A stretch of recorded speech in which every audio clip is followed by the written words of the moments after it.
next guest caused quite a stir in Congress last week when he testified at the Congressional Subcommittee hearing on government regulations and creating jobs. One of the riskiest things you can do in America is to hire somebody.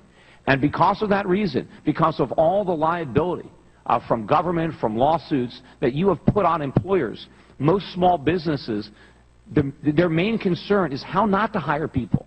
How can I grow my business and hire as few people as possible? That is not something that happens in the market. That is something that happens as a consequence of government.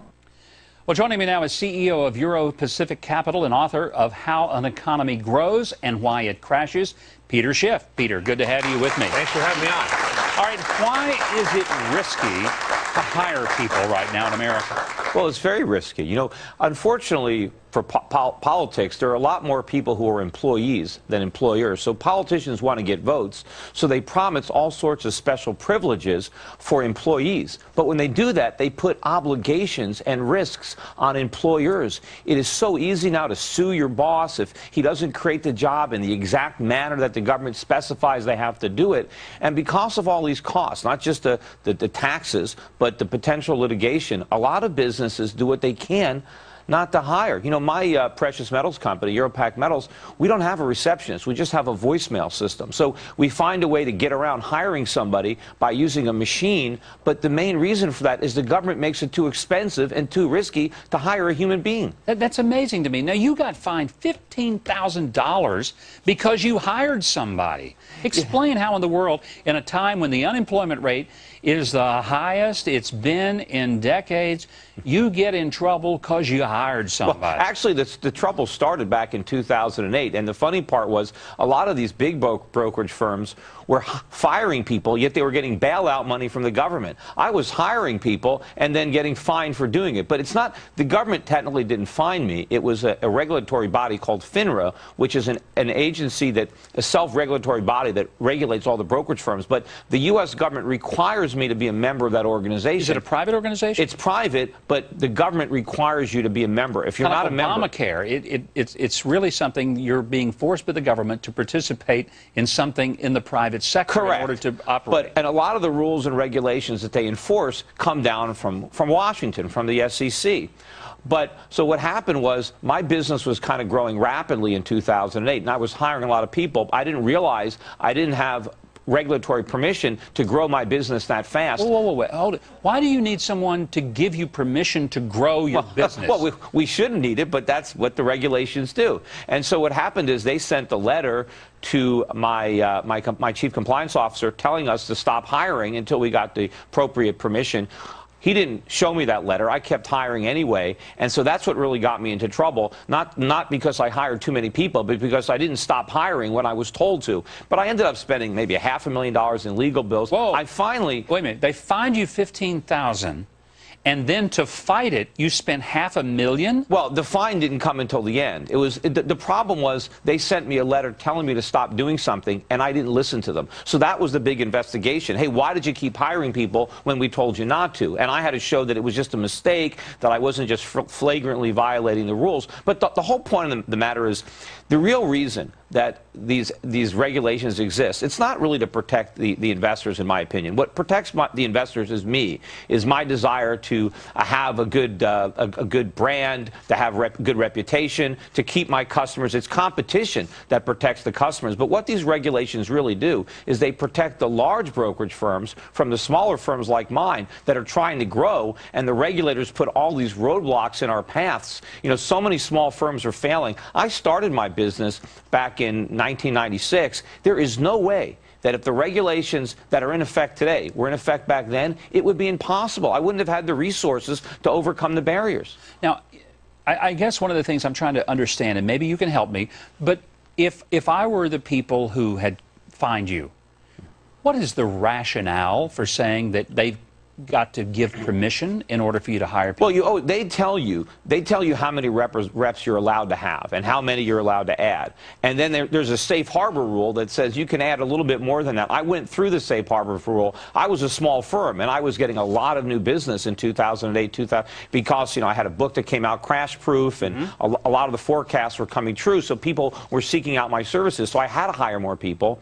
And the supposed rationale is the regulators want to make sure that if your business is growing that rapidly, that you have enough of the compliance oversight to make sure that all the rules and regulations are being enforced. And, you know, the process of getting permission to hire more people, it's not just a simple form. It's a complicated document that needs to be filled out right. It needs to be submitted. It's not an easy task, but I just finally got permission, it was last week, to grow the business. So I'm glad that I got it. I would have liked to have been growing the business a couple of years ago, but I finally got permission to do so. Peter, jaws are dropping all over America. That's the sound that I'm hearing, even in New York, as people are amazed that in a very tough economy, when people need jobs, the government puts roadblocks between you hiring people and people coming to work. All regulations are roadblocks. I mean, regulations increase the cost of hiring people. And whenever you make something more expensive, you know, there's less demand for it. And hiring people is very expensive. Running a business, for a lot of businesses, the difference between profit and loss are the regulations. You know, I spend more on compliance. I've got a whole compliance department. I spend more on compliance than on rent. I have 6 offices. I have 2 offices in Southern California, 1 here in Manhattan. My rent is tiny compared to what I have to spend every year just to stay in business. Look at my legal bills. All my legal bills have to do with compliance. I pay more in legal bills than I do in rent. And, you are hiring people. Unfortunately, they're all lawyers. That's pretty evident. All right, coming up, you got to stay around, Peter. You got to stay around because there's more to talk to you about. I'm going to ask Peter why he has moved some of his company's jobs overseas, as if you can't figure that one out. But we'll be back to talk to Peter about it in a moment. Middle-class families shouldn't pay higher taxes than millionaires and billionaires. That's pretty straightforward. It's hard to argue against that. Warren Buffett's secretary shouldn't pay a higher tax rate than Warren Buffett.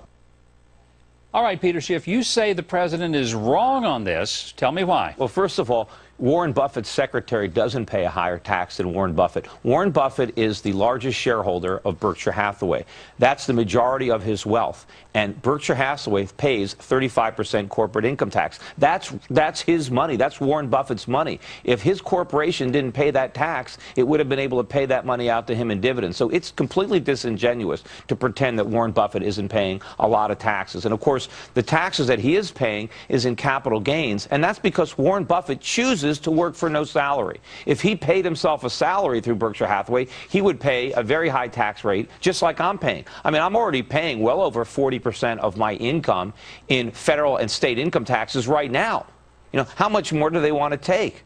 A lot more. Have you not been hearing the president? He wants to take all of it if he can. Yeah, I know. You know, medieval serfs only had to pay 25% of what they earn to the Lord. You know, I wish I could be elevated to the level of a serf. And I've always said God only asks us to pay a dime out of each dollar to, you know, to take care of him. You'd think that the government wouldn't demand more than God does, but I guess. And we'd have a lot more to hide if the government wasn't taking so much money to begin with. Speaking of Warren Buffett, because it's troubled me, his firm, Berkshire Hathaway, has been fighting the IRS, wanting to get some tax obligations eliminated. So it's almost as if I want to say, Mr. Buffett, if you're so interested in paying more taxes, just stop the protest that you currently have with the IRS for tax assessments that the IRS has leveled against you, and pay them all off and do it obviously proudly. He's a hypocrite as well. But, you know, the problem is the money that the wealthy don't send to Washington, that's the money that they use to grow the economy. When you take money away from the employers, business owners, you're not really diminishing their consumption. You're diminishing their investments,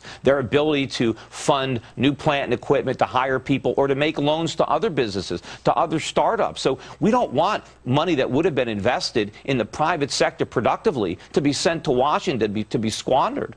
Now, you have also moved jobs overseas, jobs that could have been in America, but you said you really didn't have a choice. Why is it easier to move a job overseas than it is to hire somebody right here at home? Well, first of all, I had to open up a bank offshore for my international clients. My brokerage firm, Europe Pacific Capital, I used to take clients from the UK, from Australia, from Hong Kong, from South America, but the government regulations that came in after the Patriot Act and the Anti-Money Laundering Act have now made it so expensive for me to accept business from foreigners that I've now decided to set up a whole new business out of the country and have all foreigners who want to do business with me do business with my offshore company instead. I would prefer, it'd be much easier for me to do business with them here, but the regulations make it too expensive. And in fact, not only that, I've had to impose account minimums now. For a long time, I prided myself on the fact that no investor was too small. I didn't have a minimum. But I finally had to impose minimums because the regulations are so complicated. It is now so expensive for me to open up small accounts.